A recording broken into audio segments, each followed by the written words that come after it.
Oh, let me just change this. Okay, all right. So, a couple things here. First of all, everyone, thank you for having me here today. It's good to be back. I'm actually going to be here Thursday afternoon this week and then Thursday afternoon next week. So I'm doing 3 of these this month. I haven't been in all month, but been busy filming some stuff and taking care of some other things. So, but this is a good week for me to get in and next week as well. So whatever that might be worth to you. Anyway. All right, so a few questions came in for this one. So I'm going to spend a little bit of time going through those 3 questions. And then whatever time is left, hey, floor's yours. And of course, if you have a question to submit any time, that's perfectly fine. But anyway, all right, so one of the questions that came up was, in fact, I'm going to start over here, A+ commands. And what do you need to know for the exam? So what I did was I grabbed a hold of the A+ commands that are on the test objectives right from the CompTIA objectives sheet. And depending upon which exam you're taking, I'm actually going to start down here because we have the networking commands that you need for the 901 exam. And those would include things such as the ping command, the ipconfig command, the trace route, the netstat. 2 approaches you want to take when you're studying commands. Number 1, yes, you could get a simulation question on these. It's possible. Secondly, though, it's important to make sure which command you would use given a situation, okay? So to give you an example of this, all right, some of you have been studying, so I'm going to ask this question here. So let's say you want to be able to look up DNS servers. Maybe the ones that a computer's connected to, maybe a DNS server of a public website someplace else. Does anybody happen to know which of these commands you would run to look up somebody's DNS server address?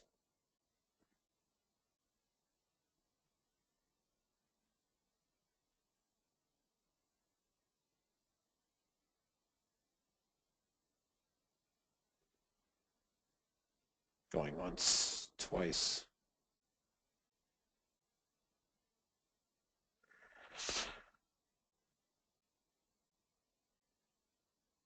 Tristan, anybody else can talk, right? I think they're all muted. Oh.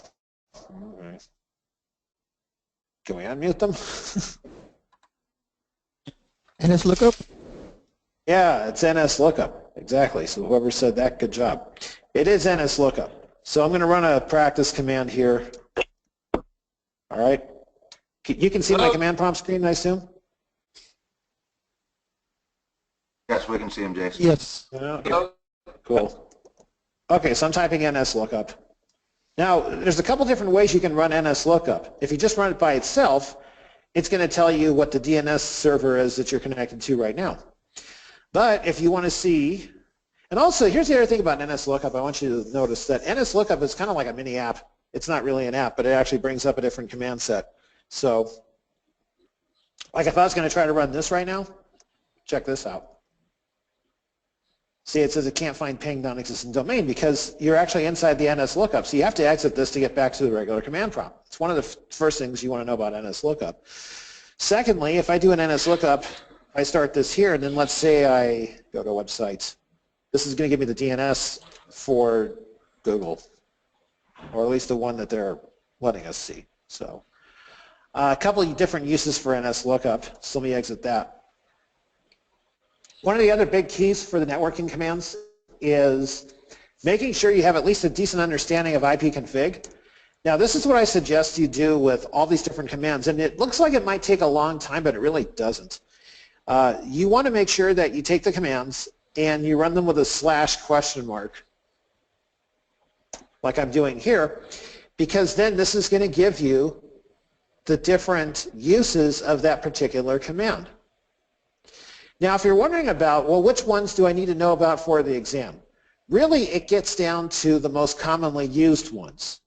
So what I would do, and I have done this, first of all, make sure you know about the /? Because there could be a couple questions on the test that seem tricky, but all that they want you to do is this. They just want you to, you might get a test question that says something like display all the options for ipconfig. Well, that's easy. That's a slash question mark. So that's an option that you have. And then the all to display all the configuration information, the release, things like that. So the ones that you see up near the top of the list are more than likely the ones you'll get for a test question on any of these different commands. So I would actually take a little bit of time to go through these. Another one here, we do run pings, but if I run a ping slash a question mark, so you see this is not in alphabetical order. They really kind of sort of have this in order of usage. So like for the particular exam using ping, I would just use a ping-t, which pings everybody until it stops. So there's a couple different ones there. But my point is to take the time, read the descriptions of these, and at least get to about the first, I want to say 2 or 3 options of each one. And you'll do fine with those commands. But it's really a matter of knowing when these commands are used. I'm specifically speaking about these 901 commands and networking commands. Well, okay, I'll give you another one here. I'm not going to run this. Somebody tell me what's going to happen if I run this. Just give me a kind of a brief. If you've been studying, what am I doing here if I'm running a netstat command? Netstat connections. Yeah, seeing connections, exactly. Yeah. So, okay. Active connections.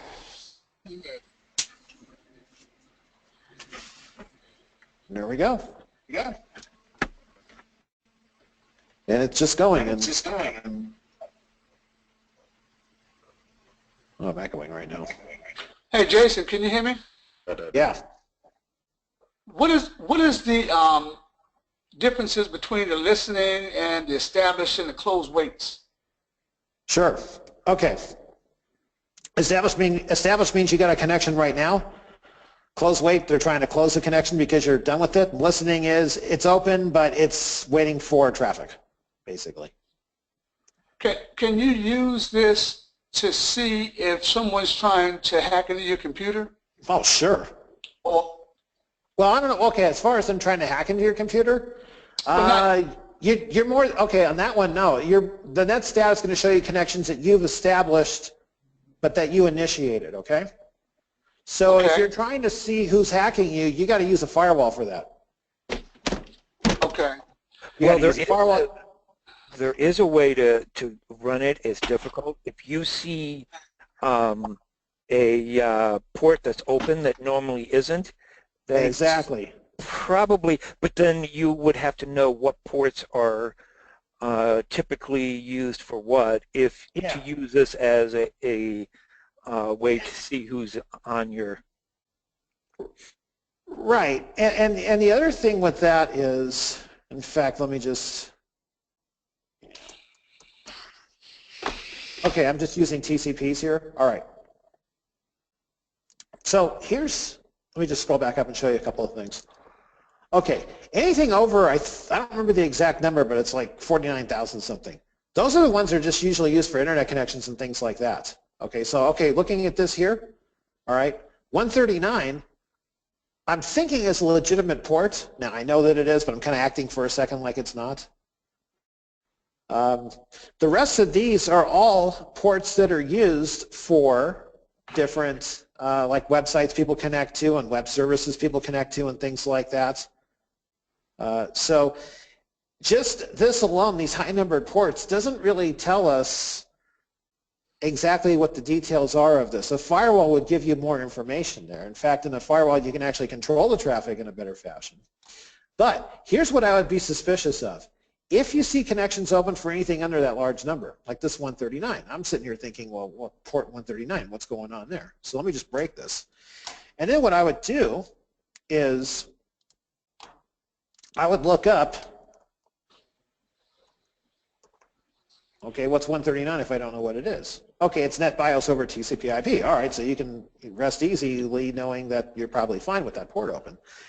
But if you get one of those low-numbered ports that's open and you don't have an app that is specific toward that, that's when the flag goes up because somebody might be hacking you on that port. So to Or answer your question, can you determine if someone's hacking you looking at this? You can detect a possibility. How's that? the other thing to look for is if there's a private IP that you know that is not supposed to be in use. Mm-hmm. Exactly. Okay. And the reason why I'm asking is because here on my network, I got a error saying that somebody else is trying to use that IP address. That Okay. IP address is already being used here in my home. Okay. Sure. And I'm like, wait a minute. Okay. You know, So that's fine. Go ahead. What I did was I went in the router. I went into my router and I changed the DHCP settings to receive a different set of IP addresses to deliver out. Yep. Okay, so what you just described there isn't a hacking problem, it's a DHCP problem. And you went to your router and it sounds like that you fixed it. When you are configuring DHCP, you always have to be mindful of what do I have for a static address, and also what have I done for reserved addresses within DHCP, and those are the ones that you want to make sure are not in your pool. To clean that up a little bit, if it's in the pool and it's reserved, that's fine, because then the pool will know it's reserved. It's not going to try to assign that IP address to another device. But the common mistake that's made in well, there's two reasons you see that error, okay? Number one is you have static addresses in your DHCP pool, and you don't want that. So that's why whenever I'm helping to configure a network, I always go with like the low end or the high end of the range.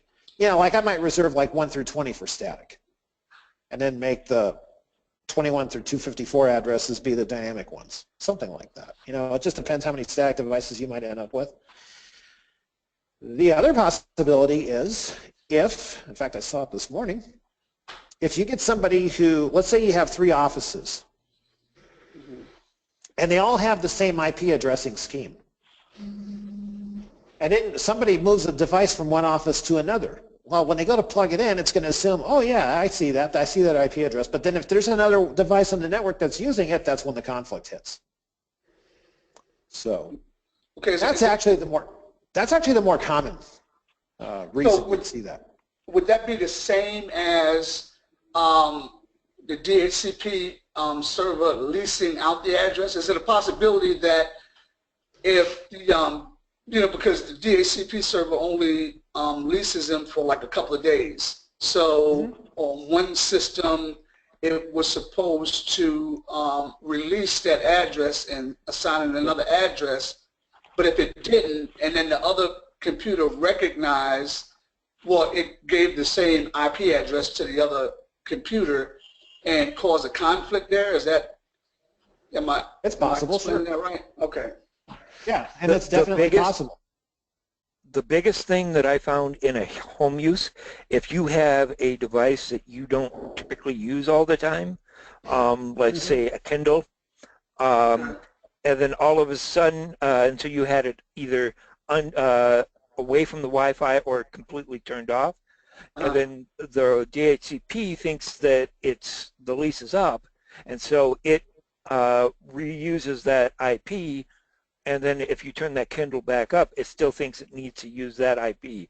That's where it's typically finding that crossover. Yeah. Hey, this brings me to that's probably exactly what it was. Yeah. So this brings me to a good you know, a couple of you asked about command line stuff. So, okay, so if I want to rectify that problem on this device, what am I typing after the slash? Release? Yeah, you could type release or you could type renew. Either one, it's going to try to get you a new address. I would type release first, though. I'm not going to type it right now, because if I type release right now, I get cut off from you all, so I'm not going to type that. But look, those are the kinds of questions you might see on the test. And then so you may have to know, okay, which one am I using here? So that's why when you go to study this, make sure you take the time to run the command, see what it does. Run it with a question mark, see at least the first couple of options you have there because those are candidates for test questions. So I'm not going to take the time to go through every single networking command, but that's how I would study it. That's how I studied it years ago, the first time I got my A+. So, and Network Plus too. You know what? Some of these carry over into Network Plus. So, all right. So that to me is the easier of the two. Now, getting back to the commands here, where did my OneNote go? Here we go. Okay. People tend to struggle a little bit more with the Windows ones just because we don't use them. I mean, for example, who uses Xcopy when you have File Explorer that you can use to copy files and folders? Right. That kind of thing. All right. So this is where you really got to do some due diligence, and this is also a decent chunk on the 902 exam. Now, not to give away what is on the test by any means, but whenever you see commands that have similar looks, those are really high candidates for test questions to make sure you understand which one does what. All right, take these three for example. I'll just give you these. MD, RD, and CD. All right, so if I bring a command prompt back up, okay, I'm using CD to do what? Change directory. Change directory, yes, change directory, okay? Just like that. And then, of course, if I type a CD and a couple of dots after that, I'm moving back up the chain to where I was. Okay, so if I go into, let me just up arrow this a couple of times. Now what am I doing? Making a directory. Making a directory, yes. And then if I do a dir here, you'll see it somewhere. There it is. Good thing I got nothing to hide here on this business computer, right?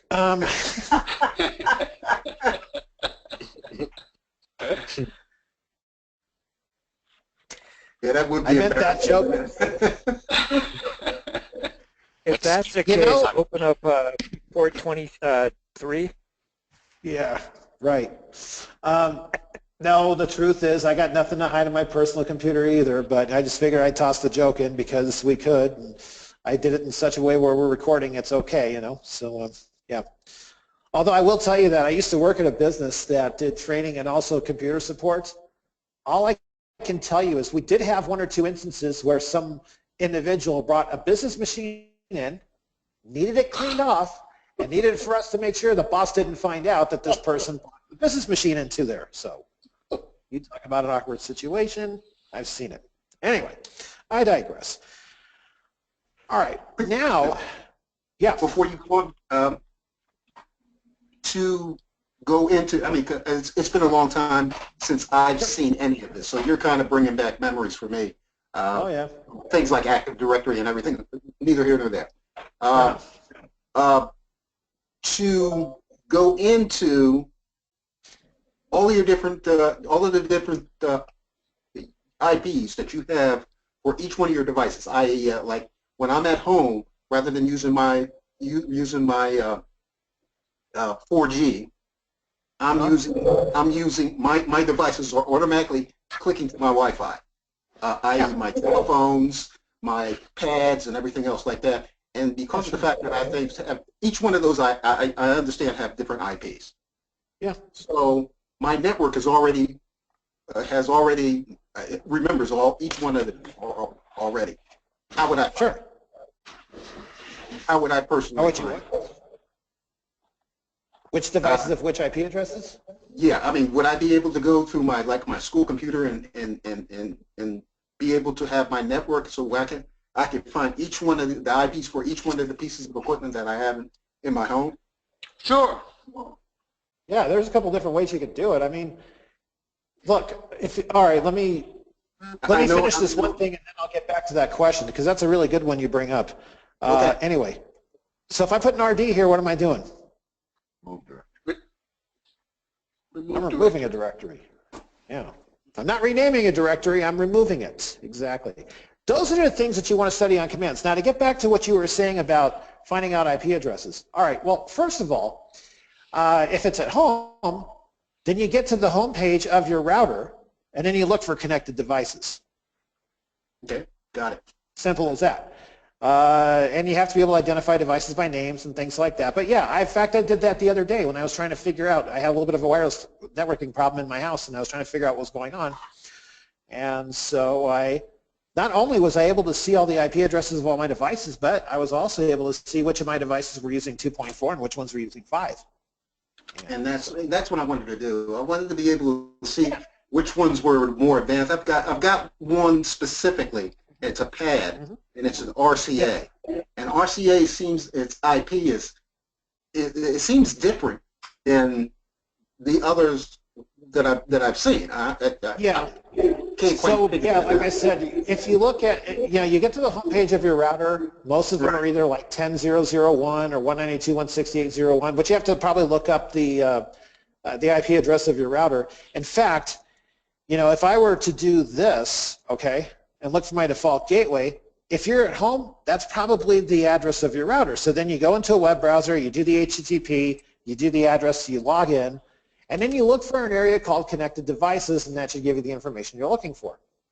Now, if you're trying to do this from an outside area, then, and I can't show you here because I'm not at home right now, I'm actually in the office, but there is a concept called port forwarding that you can turn on. Now, it's a little risky to do it because once you turn it on, anybody who gets your IP address can bust into your network. Exactly, which I'm trying to avoid. Right. So if I were you, I would probably, I'm not endorsing any of these tools, but to me, TeamViewer works well for stuff like that. Mm-hmm.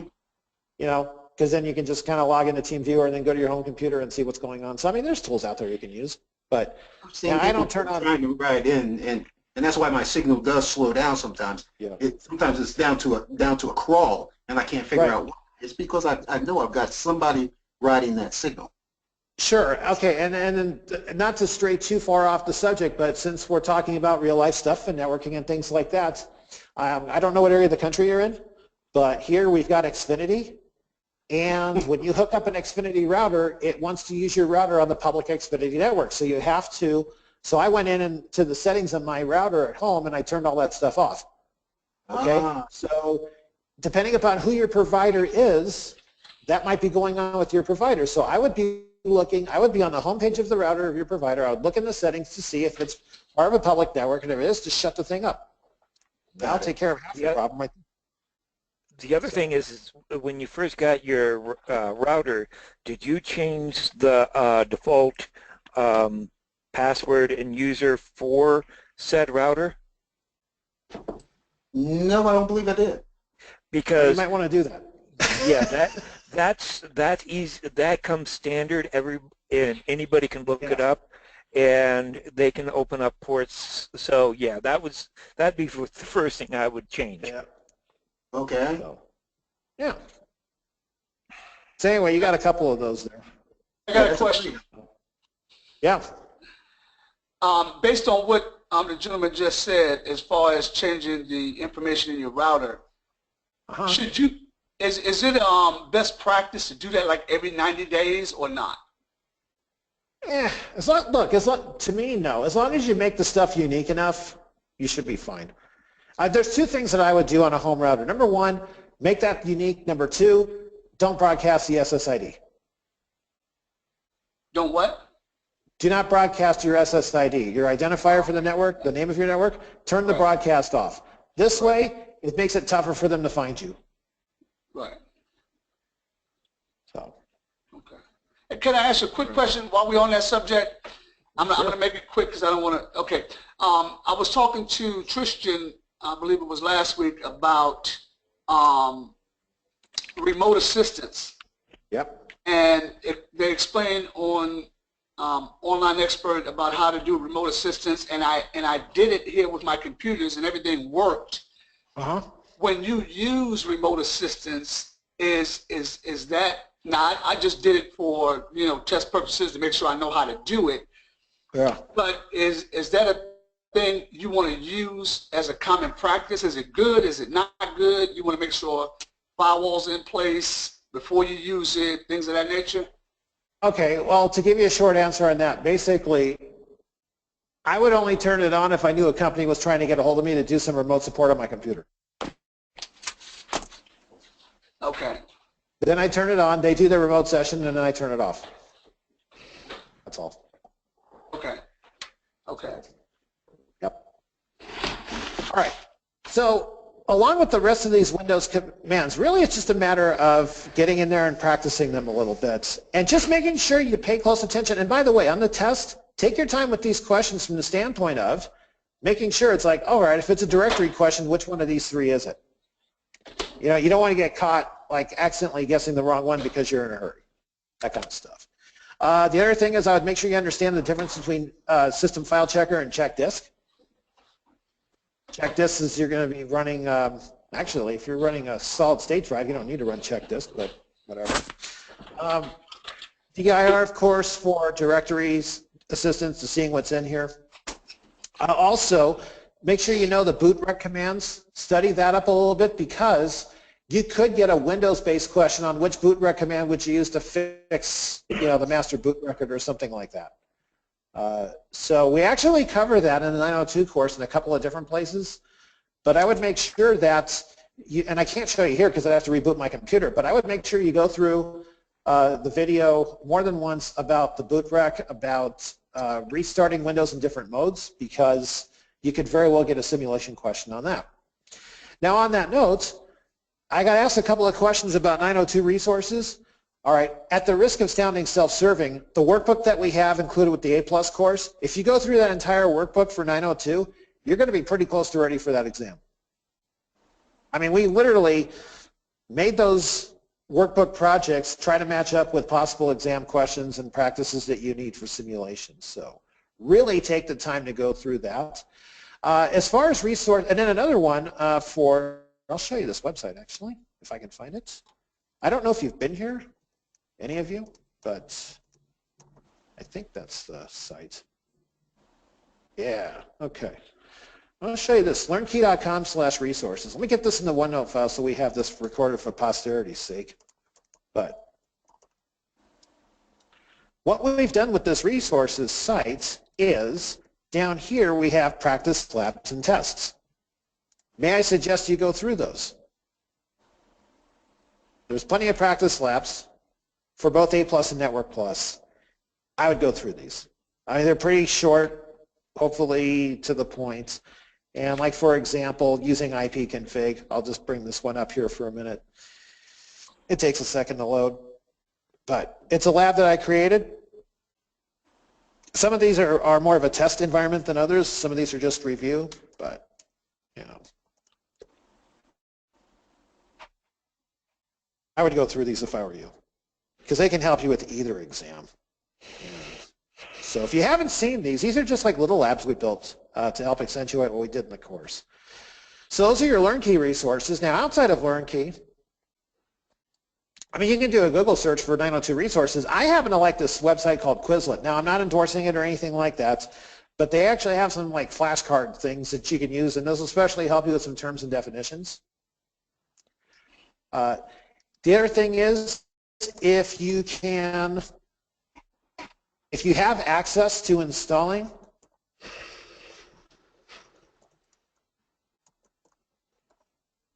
on a virtual machine like VMware or whatever, I would recommend you do that, because then you can practice all the different reboot commands and the boot recs and things like that. So the other thing is, a lot of the 902 tests is what I would consider to be somewhat, for lack of a better term, rote. So in other words, when you're getting in troubleshooting and things like that, it's just a matter of knowing the CompTIA theory. But because the 902 is a practical application exam, nothing beats a little practice when you can get it. But as far as those resources, I would actually say that, you know, these two are top as far as helping you get ready for the test. Yes, question? I've downloaded VirtualBox. Uh-huh. And I've relocated, so my computer's changed and things of that nature. But I had before relocating, I downloaded VirtualBox. Mm-hmm. I can't remember exactly the instructions they gave me to do it. I looked at a YouTube video. Yeah. and everything worked fine. I mean, I downloaded the operating system, installed it, and it was working good. Yep. However, now I'm trying to do the same thing, and I keep getting this error that's not letting me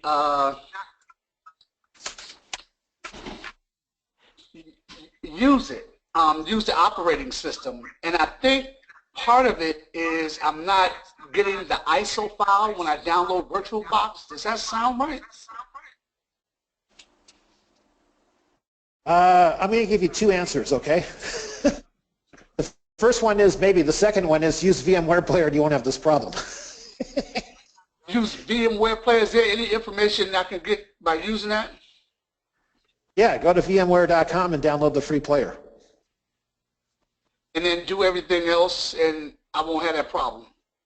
Right. Okay. I'm a little bit biased here. I'm not a fan of VirtualBox. Okay. To me, it's molasses. Okay. By the way, anybody who knows anybody who works for VirtualBox, no offense. I'm just saying. My experience has been VMware Player is way better. So. Okay. I prefer KVM, but then what do I know? That's fine too. Yeah, the other thing is examcompass.com. Oh, yes. Yes, yes, yes.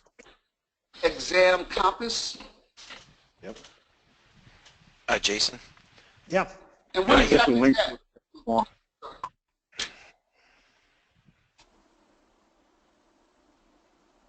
Okay, one can go. I'm sorry, go ahead. I was just going to ask, with these virtual environments, I just finished the 901. I'm starting on the 902, so I'm just kind of basic here. I'm just wondering, can you run iOS on any of these virtual machines, or do I need to get some form of, or do I need to find a friend that has a Mac? Answer number 2. Okay. Hey, Jason. By the way, since you are studying 902, yeah. Look, you're not going to get. I seriously doubt you're going to get a test question on actually doing something on the Mac. If you, for both the Mac and the Linux, and I'm going to tell you why too. There's 2 reasons why I say this. For both the Mac and the Linux, if you understand the definitions of everything on those objectives, you'll be just fine. Okay? Well, for 2 reasons. right. Number 1, when you go through test objectives, if you see the words describe or identify, very likely those are multiple choice questions, okay? If you see something that says configure or set up or whatever, that's where you might get your simulations.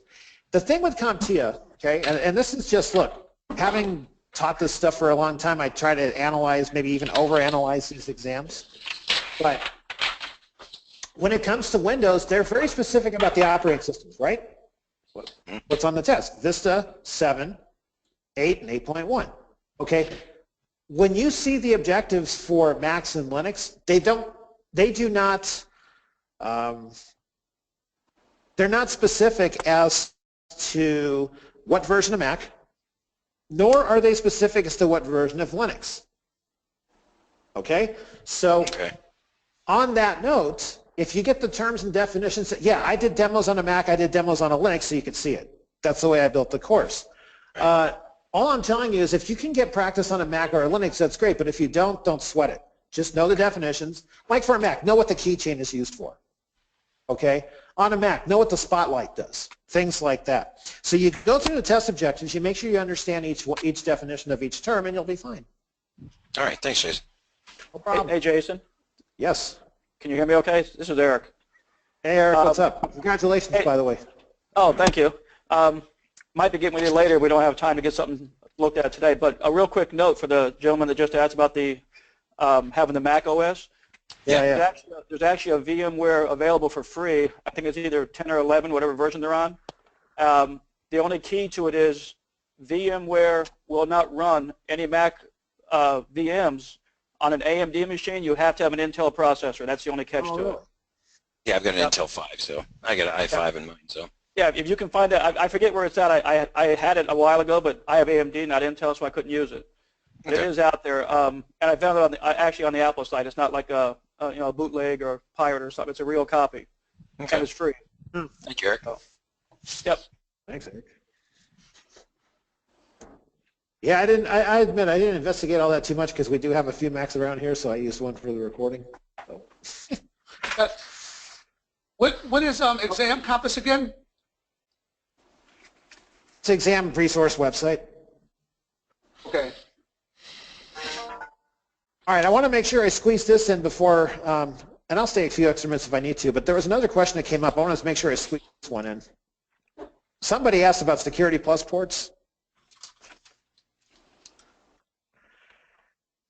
And so I have here the port numbers directly from the test objectives. These are the ones that you could get tested on for Security Plus. So if we're going to go through this, basically want to make sure you can identify each of these and what they do. Like some of these are pretty easy off the bat, but the list of ports for Security Plus is not as large as it is for A Plus or Network Plus. So I don't know if that's exactly what you meant by the port question, but I just grabbed these off the objectives. And so, you know what, and this will help those of you who are studying for the other exams as well. Let's fill some of these in, all right? So what's 21 used for? Isn't that 20 and 21? FTP, isn't it? Yes. Yep. All right, 22? SSH. SSH. Yep. Yeah. Going. You're on a roll here. Top 3. What's the next number? Close. Close. What number was it? SMP, SM, yeah. DNS. DNS 53. HTTP. I should be asking how many of you are looking at your notes right now, but I won't. Top No 3. notes. No notes. No. We just saw this one. TCP. Yes. NetBIOS over TCP. Okay. This one's not as easy. IMAP. Hi, man. I'm at The email one. All right. HTTPS. Remote protocol. And Yep, remote. RDP. Those are the Security Plus ports that are on the test objectives. Believe it or not, when I took that last Wednesday, I did not see one port question. I'm not surprised. Listen, one of the things, okay, also one of the things, I mean, this is why I'm saying if you study the objectives line by line, you'll be more than ready because, I mean, look, there's how many objectives lines and there's how many questions. There's no way you're going to get asked every single line.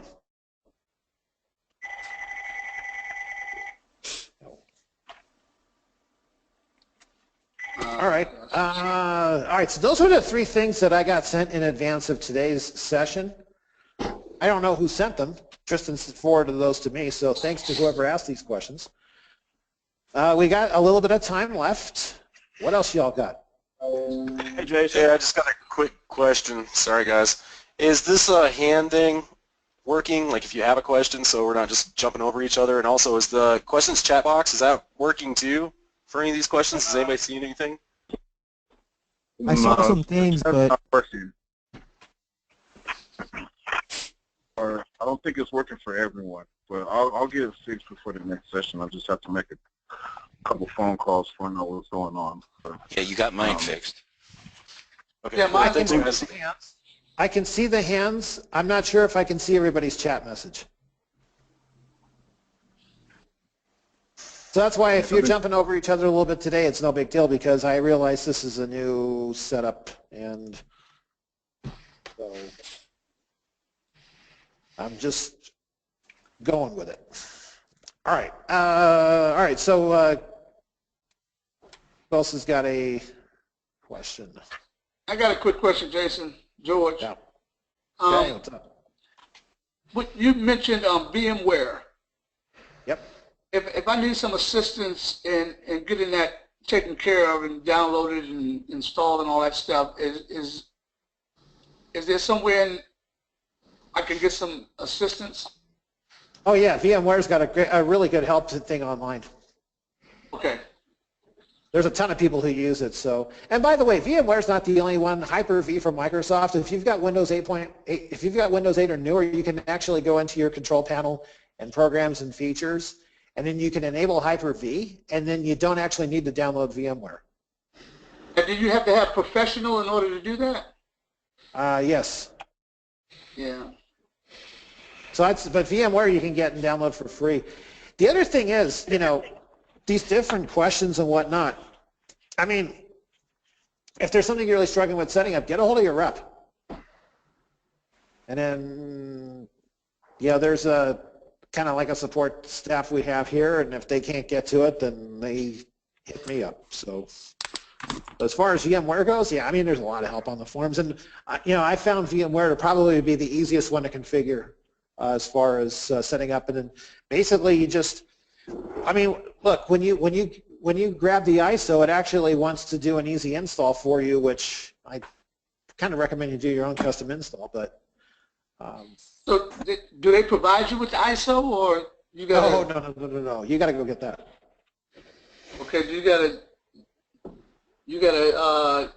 Is there a place where you go to get it, or? Well, if you go to Microsoft's website, you can usually get free trials of a lot of these things. Okay. Yeah, I got a question on Linux, and maybe Jim, you might like this one since you seem to be the Linux user, or someone, or even you, Jason. What's a good place to get, you know, any advice on getting Linux, and like a tutorial or an area where I can kind of research a little bit about it and get a little bit more familiar with it, and then kind of go back onto the online expert and stuff for the... That would be depending on what distro you want. yeah, any type of recommendation, just as something like, basically I've never used Linux, and so I would recommend Ubuntu for first time user. Yep, I'm just going there right now. Awesome. And the other thing is, depending on what distro you go with, Linux users are very vocal, so you can find more detail about Linux and problems than any other OS. Okay, and just a quick question about Linux. Is Linux just something that kind of was developed that people that were really more into like the MOS-DOS, that they kind of like... No, the anti-Microsoft crowd basically got it all started because Microsoft is what we call a closed source operating system, and you got a lot of people out there who like open source stuff to where, you know, you can get the whole gist of it is, and Jim, whatever you want to chime in, please do. The whole gist of the concept of Linux is have operating system code, see operating system code, make updates, customize, all those different things. That's why you see so many different versions of Linux out there, because it's open source.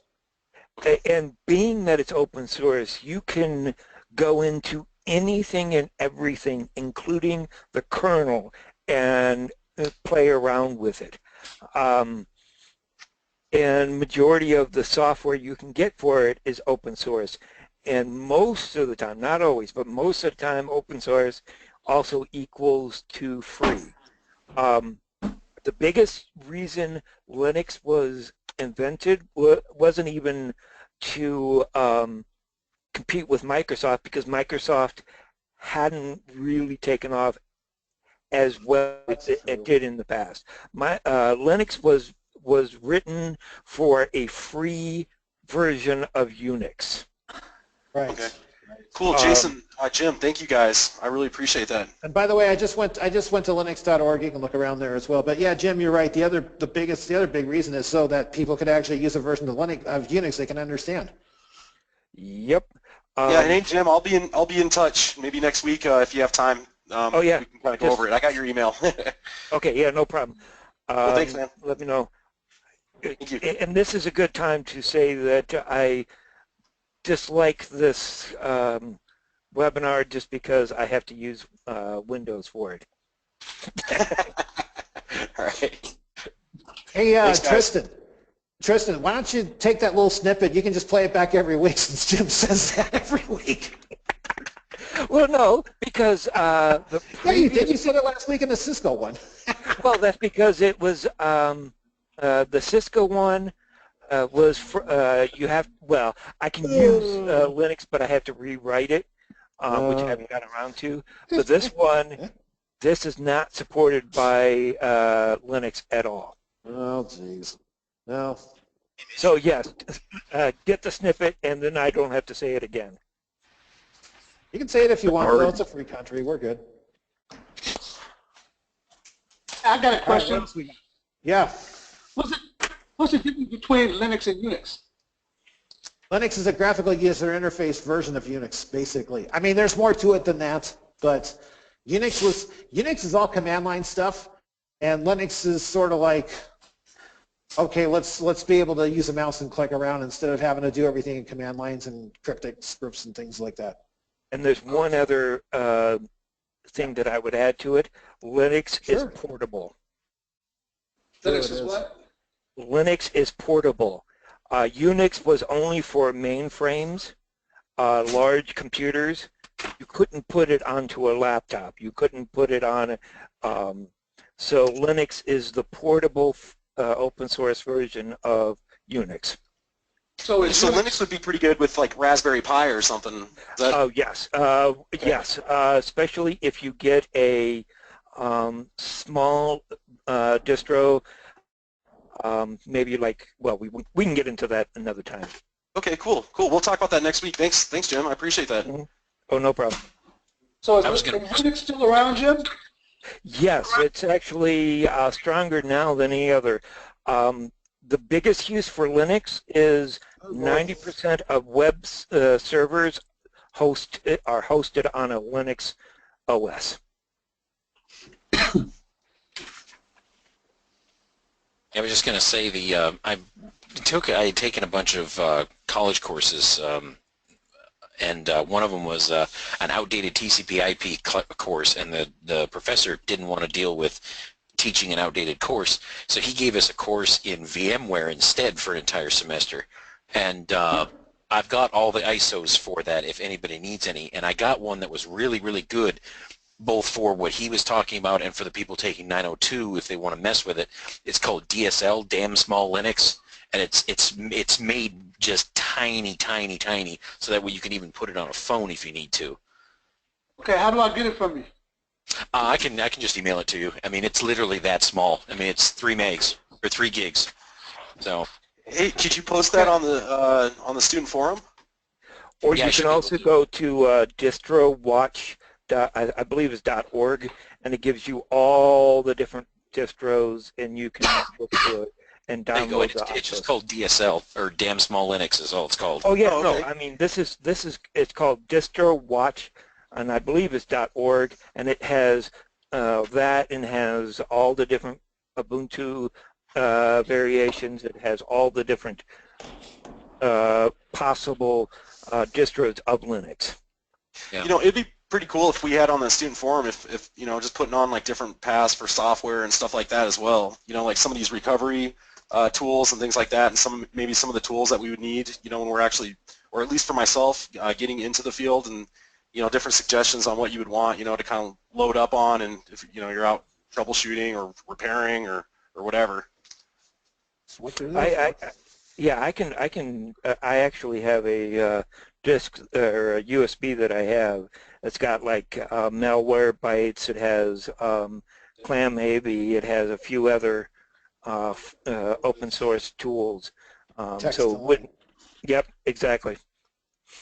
Yeah, that'd be really cool. If I have some software too, if maybe down the road if we figure out where I can, you know, even if there's a way to, you know, upload it to the site or something, or somebody wants to check it out, make sure it's all safe or whatever, we could do that. That'd be awesome.